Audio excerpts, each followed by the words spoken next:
अस्सलामुअलैकुम दोस्तों और साथियों, उम्मीद है आप लोग खैरियत से होंगे। ये एक और वीडियो है शुगर के मरीज़ों के सिलसिले में, जो मैं कुछ छोटी छोटी वीडियोस बना रहा हूँ और इसमें हम इस इंतहाई अहम सवाल का जो जवाब है वो तलाश करेंगे, वो देखेंगे कि जो अक्सर मरीज़ भी हमसे पूछते हैं और आप लोगों के जहन में भी आता है, अगर आप शुगर के मरीज़ खुद हैं या आपके घर में कोई शुगर का मरीज़ है, वो सवाल क्या है। वो इंतहाई अहम सवाल ये होता है कि शुगर के मरीज़ को क्या खाना चाहिए, क्या नहीं खाना चाहिए, कितना खाना चाहिए और दिन में कितनी बार ये चीज़ें वो खा सकते हैं। इसको जो नई तहकीक है, जो मौजूदा साइंस है, जो मेडिकल के अलावा भी है, उसने इंतहाई आसान बना दिया है। इस सवाल का जवाब लेने के लिए आपको एक कॉन्सेप्ट क्लियर होना चाहिए, जिसको हम कहते हैं ग्लाइसीमिक इंडेक्स। ग्लाइसीमिक इंडेक्स क्या होता है? आपने कोई चीज़ खाई और उस चीज़ के खाने के बाद आपके खून में ग्लूकोज की जो मिकदार है वो कितनी तेज़ी से और कितनी ज़्यादा बढ़ी, इसको हम कहते हैं ग्लाइसीमिक इंडेक्स। क्योंकि वो जो शुगर या ग्लूकोज बढ़ेगी ब्लड में, तो इंसुलिन की ज़रूरत पड़ेगी पैंक्रियाज या लुबलुबा की तरफ से, और अगर शुगर का मरीज़ इंसुलिन लगाता है बाहर से तो उसको लगानी पड़ेगी। तो उन चीज़ों के बारे में जो आपके हाथ में हैं और आप खाना चाहते हैं, तो ये जानना बहुत ज़रूरी है कि उस चीज़ का ग्लाइसीमिक इंडेक्स क्या है। क्योंकि ग्लाइसीमिक इंडेक्स के बारे में जानना बहुत आसान हो गया है, जितना ये अहम है उतना ही आसान हो गया है। कैसे? कि गूगल, सबको पता है कि गूगल का एक सर्च बार होता है। कोई भी चीज़ आप खाने लगे हैं तो आप उस चीज़ का नाम आपको पता होता है, वरना इंग्लिश में आप पता कर लें कि क्या कहते हैं। फिर आप गूगल की सर्च बार पे लिखें ग्लाइसीमिक इंडेक्स ऑफ, आगे उस चीज़ का नाम लिख दें। मिसाल के तौर पे अगर आप एप्पल लिखें, आप वाइट ब्रेड लिखें, तो फौरी विदिन सेकंड्स आपको वो आगे बता देगा कि इस चीज़ का ग्लाइसीमिक इंडेक्स कितना है। चीज़ों को हम तीन हिस्सों में तकसीम करते हैं ग्लाइसीमिक इंडेक्स की बुनियाद पे। वो तमाम चीज़ें खाने वाली कि जिनका ग्लाइसीमिक इंडेक्स 55 से कम हो, यानी 1 से लेकर 55 तक हो, तो वो शुगर के मरीज़ों के लिए वो खा सकते हैं, वो उनको कोई नुकसान नहीं देंगी, वो उनके लिए बड़ी मुफीद हैं। जैसे एप्पल जो होता है, सेब होता है, उसका ग्लाइसीमिक इंडेक्स 55 से नीचे आता है। लेकिन वो चीज़ें जिनका ग्लाइसीमिक इंडेक्स 55 और 70 के दरमियान आता हो, तो वो चीज़ें आपके लिए दरमियाने हद तक, यानी दरमियाने दर्जे की अच्छी और बुरी हैं। यानी अगर आप वो खाएं भी तो बहुत ज़्यादा मत खाएं। लेकिन वो तमाम चीज़ें, जैसे वाइट ब्रेड है, अगर आप उसका लिखेंगे glycaemic index of the white bread, तो वो तमाम चीज़ें जिनका ग्लाइसीमिक इंडेक्स 70 से ज़्यादा हो, तो वो शुगर के मरीज़ों के लिए ठीक नहीं हैं। उन चीज़ों को कोशिश करें कि या तो परहेज़ करें, और अगर खाना भी हो तो कम खाएं। जैसे वाटरमेलन है, जिसको तरबूज कहते हैं हम। बज़ाहिर तो ऐसा समझा जाता है कि इसमें कुछ ऐसा नहीं है कि जो ख़तरनाक हो या जो मसला हो, लेकिन इसका ग्लाइसीमिक इंडेक्स ज़्यादा है। आप जो भी चीज़ खाते हैं, अगर आप गूगल पे लिखेंगे कि उसका ग्लाइसीमिक इंडेक्स क्या है, तो फौरी जवाब आ जाएगा।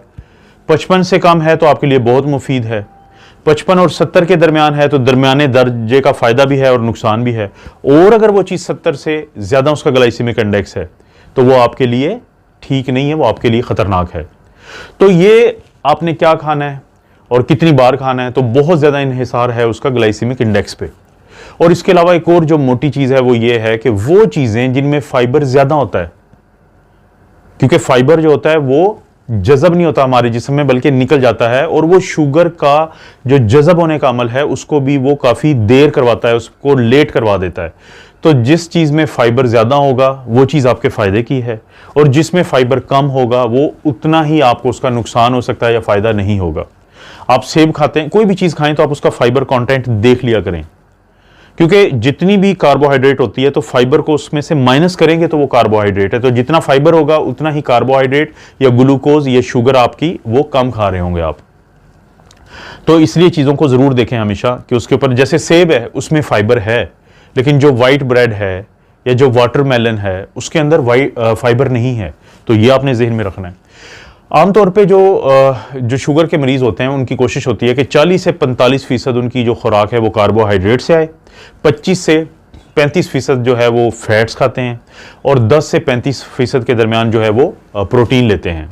लेकिन कोशिश करें कि अगर किसी को गुर्दों का भी मसला क्यों ना हो, लेकिन वो प्रोटीन जो है 0.8 ग्राम पर किलोग्राम पर डे, यानी आम बंदा जो है 1 ग्राम पर केजी पर डे लेता है, तो कम से कम उनको 0.8 ग्राम पर किलोग्राम पर डे ज़रूर लेनी चाहिए, क्योंकि प्रोटीन इंसान के मसल्स और एंजाइम्स के लिए ज़रूरी है।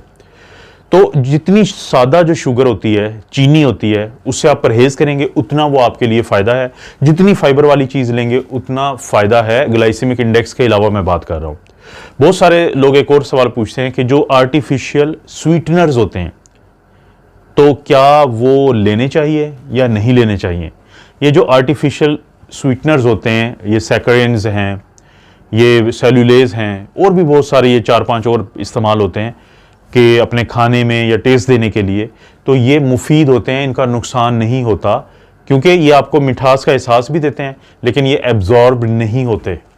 तो इसीलिए आप लोगों से को मैं ये इस चीज़ की वजाहत दूंगा कि शुगर के मरीज़ के तौर पे जो आप खाना चाहते हैं तो उसका ग्लाइसेमिक इंडेक्स देखें। तो हो सकता है कि आप पहले अगर 4 मैंगोज़ खाते थे तो फिर आप आधा खाएंगे, क्योंकि उसका हो सकता है ग्लाइसेमिक इंडेक्स जो मैंगो का है वो ज़्यादा हो। सब्जियों और फलों का अमूमी तौर पे ग्लाइसेमिक इंडेक्स जो है वो थोड़ा होता है। वो इसीलिए हम लोग कहते हैं कि सब्जियां और फल जो हैं वो आप ज़्यादा लें। और चाय है उसका ग्लाइसेमिक इंडेक्स देखें, रोटी है उसका ग्लाइसेमिक इंडेक्स देखें, और जो सारे दिन का आपका खाना है उसमें अगर ज़्यादा तादाद उन चीज़ों की है जिसका ग्लाइसेमिक इंडेक्स 55 से कम है, और उन चीज़ों की नहीं है जिनका ग्लाइसेमिक इंडेक्स 70 से ज़्यादा है, तो इसका मतलब है कि आपकी खुराक ठीक है। आप इस बुनियाद पे अपनी खुराक को सेट कर सकते हैं। कोशिश करें कि शुगर के मरीज़ के तौर पे हर जो भी आप चीज़ खाते हैं तो उसका जो कंटेंट्स लिखे होते हैं, डाइटरी उसकी जो पूरी तफसील लिखी होती है उसको पढ़ें। ज़्यादा फाइबर आपके फ़ायदे का है, कम फाइबर आपके लिए फ़ायदेमंद नहीं है। मज़ीद ऐसी कोई अपडेट होगी तो मैं ज़रूर आप लोगों को बताऊंगा। शुगर से मुतल्लिक़ अभी 1-2 और वीडियोज़ आपको देखने को ज़रूर मिलेंगी। आप अपना और अपनी फैमिली का ख्याल रखें। अल्लाह ताला आपको और आपकी फैमिली को हर किस्म की बुराई, बीमारी और आजमाइश से महफूज रखें।